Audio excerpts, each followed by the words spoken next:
रियासतों की कुर्सी पर जब इंसाफ के अलमबरदार रसूल पाक सल्लल्लाहु अलैहि वसल्लम के जानशीन बैठते हैं तो उनकी हुकूमत ज़मीन पर भी होती है, उनकी हुकूमत दिलों पर भी होती है और उनकी हुकूमत दरियाओं पर भी होती है। अमीरुल मोमिनीन सैयदना उमर बिन खत्ताब रज़ी अल्लाह तआला अन्हु के दौर का ये वाक़या दाता गंज बख्श अली बिन उस्मान हिजवेरी रहमतुल्लाह अलैह ने अपनी किताब कश्फुल महजूब में नकल फरमाया है कि हर साल की तरह हज़रत उमर फारूक रज़ी अल्लाह तआला अन्हु के ज़माने में भी दरियाए नील खुश्क हो गया। दरियाए नील और पूरे मिस्र का जो गवर्नर था उसने हजरत उमर बिन खत्ताब रज़ी अल्लाह तआला अन्हु के नाम एक खत लिखा कि हुजूर ये दरियाए नील जारी नहीं हो रहा है और जब तक एक खूबसूरत नौजवान लड़की इस दरिया को भेंट नहीं की जाएगी तब तक ये दरियाए नील जारी नहीं होगा, क्योंकि इससे पहले जब भी दरिया खुश्क होता था तो एक नौजवान लड़की को भेंट किया जाता था, इस दरिया की नजर किया जाता था, तब दरियाए नील जारी होता था। ये खत जब अमीरुल मोमिनीन सैयदना उमर बिन खत्ताब रज़ी अल्लाह तआला अन्हु की बारगाह में पहुंचा,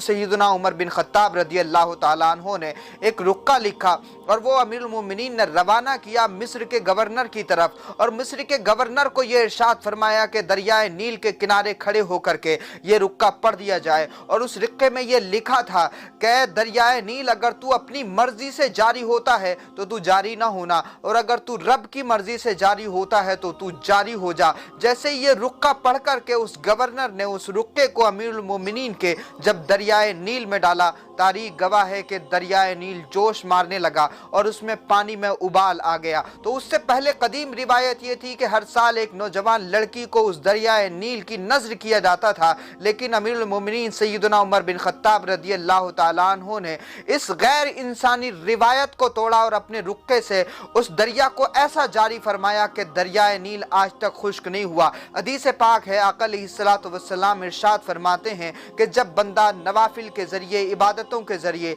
रब की इताअत के जरिए रब का कुर्ब हासिल कर लेता है तो अल्लाह रब्बुल इज्जत उसके कान बन जाता है जिससे वो सुनता है, अल्लाह उसकी आंख बन जाता है जिससे वो देखता है, अल्लाह रब्बुल इज्जत उसकी जबान बन जाता है जिससे वो बोलता है। तो अगर वो दरिया को हुक्म दे दे तो दरिया भी जारी हो जाए, अगर वो जमीन को हुक्म दे दे तो जमीन भी पिया हुआ तेल वापस कर दे। अल्लाह वालों की जबान में खुद खुदा बोल रहा होता है और इसीलिए कहा जाता है इत्तक़ू फ़िरासतल मुमिन फ़इन्नहु यंज़ुरु बिनूरिल्लाह। रसूल पाक सल्लल्लाहु अलैहि वसल्लम के जानशीनों ने ऐसी मिसाली हुकूमत कायम की है कि अगर आज भी खिलाफत राशिदा के उस दौर को देख लिया जाए तो एक एक वाक़या पूरी दुनिया में अमन व सलामती के लिए काफ़ी है। ज़रूरत है कि हम उस खिलाफत राशिदा को समझें। अमीरुल मोमिनीन सैयदना उमर बिन खत्ताब रज़ी अल्लाह तआला अन्हु की रूहानी और ज़ाहिरी एडमिनिस्ट्रेशन को समझ करके उसको आगे बढ़ाने की कोशिश करें। बहुत शुक्रिया।